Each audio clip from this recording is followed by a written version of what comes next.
Rick and Morty comic issue 26. We start out with someone on Earth saying to the president that the space people are healing them. You know, what is the actual point in making Rick's planet have the exact same geography as ours and being called Earth? Sure, it's a world with humans and modern technology, but it's also a world where nobody has a big reaction to aliens. It'd be so easy to be creative by just drawing random shapes and having those be the continents instead. Anyways, the president hopes it's not as bad as it looks. An alien says that per Galactic Federation law, this is his one lunar cycle warning of pending invasion. Nobody would say lunar cycle. It sure is generous of the alien invader to give him 24 hours to leave his planet or prepare to die. He also says sorry. So, was he just forced into it? Do his people demand him to do it?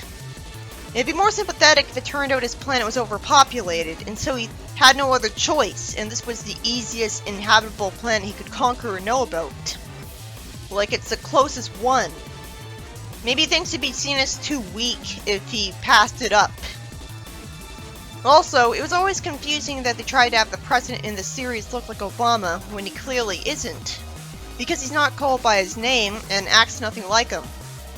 They could have been more creative than that. Like, even Sonic X had a president that was unrecognizable to me. It just looks like it dates the comic. But I like the design. The president reveals that in Dimension C-135, the whole giant head problem happened there too. So he wants Rick's help.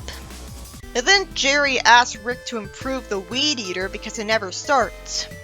It'd be more sympathetic if Rick agreed, and you'd think he'd do it to give himself something to do and feel good about it, and more importantly, to lord it over everyone else. That they needed his help. But this is Jerry we're talking about, so I can kinda understand his reluctance just to spite him. And there's plenty of other stuff he could entertain himself with. Rick says that mowing is futile because grass existed before and after humanity, and mowing it down 4 inches doesn't make humanity better than it. I mean, grass never committed atrocities. He should just say, there's no point in cutting the grass because it's just gonna grow back anyways. But then Jerry could say that obviously the household would get in trouble with the neighbors if it didn't cut its grass. Like, aren't they obligated to take care of their lawn or else? It was hilarious that Jerry was happy instead of annoyed at Rick's snarkiness, like I was expecting. And it's for a good reason, because he's like, you hear that, Beth? Rick says I don't have to mow the lawn. And she's immediately like, mow the lawn, Jerry. Jerry says that they should use the kids to mow the lawn. Yeah, that's a good point, but I guess they're not good enough at discipline to intimidate their kids into it. Can't they at least say they'll pay them if they do it? Isn't that what allowance is for? And Beth reveals that Jerry didn't even use birth control, which better explains why they accidentally had Summer. And since Beth used kids in plural here, that implies that Morty was an accident too. Do you think she'd learn her lesson after the first time? And like, take a pill? Rick tells Morty that it's like an episode of Married with Children in there, but minus the jokes. I'm glad he made fun of the fact that sitcoms tend to have a bumbling dad and wife who think she's smart, constantly arguing. Rick hopes Morty's working on a little science experiment. That's sweet. Morty's working on a baking soda volcano for the science fair. Literally the most cliche and lazy science fair thing ever. Why didn't he just ask for another butter robot or something like in the show? Of course, he wants to feel good about himself by making the science experiment himself. So Rick pretends to be impressed just to hilariously throw it at the wall. But sadly, he doesn't proceed to simply say that he did that because it was cliche, and he wanted better from him. But instead, he says that's not science, it's baking. To be fair, it's not revealing anything new, and it is using baking soda. He asks how he's gonna do a volcano experiment without magma, and he shouldn't disrespect magma with this. So then he decides to show him a real science experiment. Uh-oh, does he mean with an actual volcano? Warping into an actual volcano? Then Morty complains that now he has to clean up the mess. But it was a bit impressive of the story that the writer kind of acknowledged that it was being too cliche and uncreative by having Rick destroy it as a take that. I'm constantly switching between reading this and a comic that genuinely is uncreative with no self-awareness about it. So this comic is always a treat. Then Rick pours 2 convenient chemicals from vials and makes a science golem, which is conveniently already able to speak in sentences in English. And he tells him to clean up the mess he made, with Rick saying that Morty was wrong when assuming he wouldn't clean up his mess. And it turns out the golem's called Drippy Boy, and it wonders what it should do now. Just as I was interested in seeing Rick make a slave for himself, which seemed inevitable because of his laziness, so why it takes so long. Rick tells him that it doesn't really matter what you do because life is too short, and he says that what he does is either stay busy or numb enough that he doesn't despair. So this is showing depth to his character that the show thankfully has the good writing to establish for its main cast. And it's also showing a unique dynamic between him and his creation when compared to Eggman. Plus, Rick didn't have anything to tell Drippy to do at the time, and he really wanted to vent. So he vented to him instead of simply saying there was nothing to do.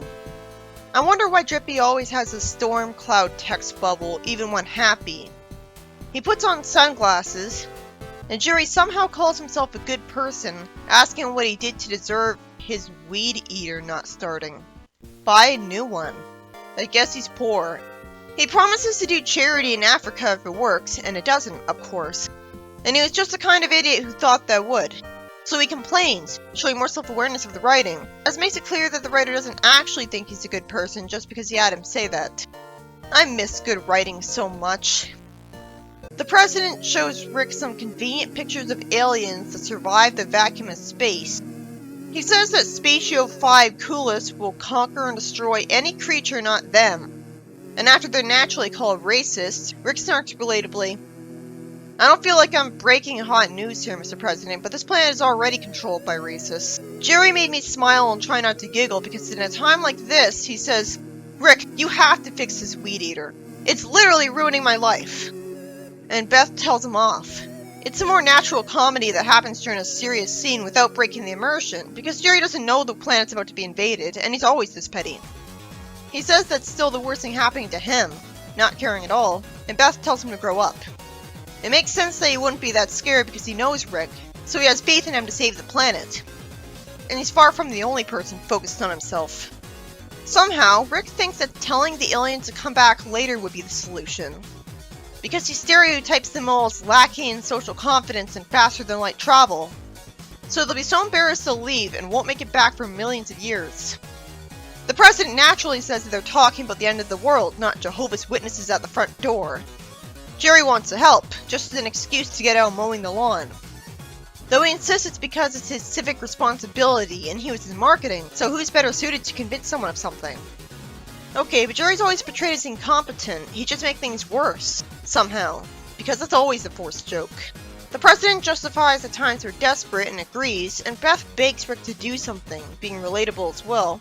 And Rick says he doesn't involve himself in politics. Good thing he knows his place, or else he'd conquer the planet. And that's what makes him better than Robotnik. And he justifies that, if I intervened every time the wrong man got elected or the government did something stupid, it'd be my full-time job, you know. So he actually has a good reason for it. And he must have learned this lesson the hard way. He used to fight the Galactic Federation, but got discouraged from doing the same things over and over for years when there's always bad guys and always bad things happening. He got sick of the lack of progress. We cut to 10 minutes later, where an alien talks in a cartoonishly evil way, and Jerry threatens him to come here and say that to his face. What was so hard about Jerry just saying it's a bad time for them and to come back later? That's what Rick said, but even that was a terrible idea. I'm so confused that Rick won't help. He can make ray guns. He could keep creating portals and send all the spaceships away. The president admits they made a terrible decision and asks whose job it is to make sure he doesn't do that, and he's told it was Congress, and they were at Capitol Hill, and he somehow had to be told that. See what I mean about this guy not needing to look this way? A good parody is one that actually bears some resemblance to the personality of the original. Anyways, after Jerry insults the alien, Rick calls him out, figuring out what he did, and Jerry says that he started it because he had a nasty tone. He should have expected that. Rick lampshades that there's nothing Jerry can't mess up, with Beth having a good remark. And then the alien teleports behind Beth out of nowhere, somehow knowing exactly which house it was, and takes her away. Jerry worries about Beth and tries to blame Rick because he told him not to mow the lawn and mind his own business. Rick says that Jerry should have listened to him again, and Morty and Drippy want to come along to save the planet. Naturally, Rick is smart enough to doubt that Jerry could help, and warps away with a snarky remark. Rick says that if his calculations are correct, Beth should be right here. How did he know where to go? She just got kidnapped, and it wasn't even with his own portal. And if these guys can warp, that means they have portal technology. I guess it's just intradimensional, and they can only warp so far away and back. She got reunited with in literally the next page? How? He also presses buttons and easily opens the door to see her again. She thanks him, calling him competent, and somehow Rick's original idea works, even though he didn't even explain how it could be a bad time. Rick says that it won't last long, and they'll be back and mad. Realistically, they'd be back immediately after this idiot returned to his friends and got called out on being gullible. If this was so easy, what's the point of trying an epic plot where an alien invasion might happen? Rick says he's going to program the aliens' interior systems to link between ships and self-destruct in a minute. Morty asks if he's giving them a virus, even though he didn't say that. He's reprogramming it directly. And with how advanced Rick's technology knowledge is, it makes sense that he's able to do this, because I bet even the programming language of these aliens would be child's play to him. Of course, the aliens are coming back and look peeved. Drippy says he'll hold them off, because if we're born only to die and existence is fleeting, he wants to at least die a hero. So he reveals he has super strength and pulls some metal off a wall and makes a giant sword out of it, saying that he hopes they'll all make the most of their limited days and love each other. Beth says that was some powerful, life-affirming stuff in the face of imminent death, and Rick says that if he lived for a week, he'd be a full-on nihilist. It's interesting to see that a little bit of influence from Rick would be good for him. I guess he was good all along, so even Rick couldn't get him to be selfish just because nothing matters. The self-destruct gets triggered, and Rick's family goes into the portal back home, and Rick looks at Drippy, who's still busy fighting the aliens to buy them some time, and he clearly looks worried about him. But I guess there wasn't enough time to save him. So he goes back home and all the spaceships conveniently explode. It's not like Rick told us that he programmed them all to run into each other. So I'm just left confused and cheated because I don't know the exact science behind it. Then after the president thanks them, Morty stands there with a pie and says that if he's smart enough to be a scientist, he could be a pie-entist. Completely missing the point. Rick says that's just called a baker, and Morty reveals that he somehow didn't know that, and tells him to leave his garage instead of appreciating him for who he is. I guess he really wants him to be a scientist like him and doesn't want him to settle for anything less. But he should know that he should encourage him to be whatever he manages to be good at if he's too slow to be a scientist. He should have just said that instead of being needlessly cruel. For the most part, there's a lot of bits of good writing in this story. The characterization was good and humorous with plenty of smarty remarks, and characters show appreciation for each other. But that's basically every issue of the comic, so I can't mention that every summary or be redundant. This story was about Rick saving the planet from an alien invasion insultingly easily because he immediately knew where to make a portal to save Beth and the world based on his calculations. It'd make more sense if we saw him look at a screen on his portal gun and therefore see where to put the portal after some searching. No alien would be this gullible, come on. Rick's got a unique influence on a guy magically made to be a slave at first, rather than going the predictable cliche route and just using him to wait on him hand and foot. And he was helpful by fighting some alien guards to buy them some time. And unlike an Independence Day where a primitive virus beat spaceships that should have far more advanced antivirus than that, it makes sense because a genius like Rick reprogrammed things directly. Because a genius like Rick reprogrammed things directly, and was already more advanced than the aliens. I'm just confused about how Rick made that golem just by dumping chemicals. I have to assume the chemicals had nanobots in them that were programmed to automatically build the golem once a chemical reaction like that happened. Like, it fueled them. And since Rick said he wants to stay busy, that helps justify why he doesn't always create slaves and have them do all his work.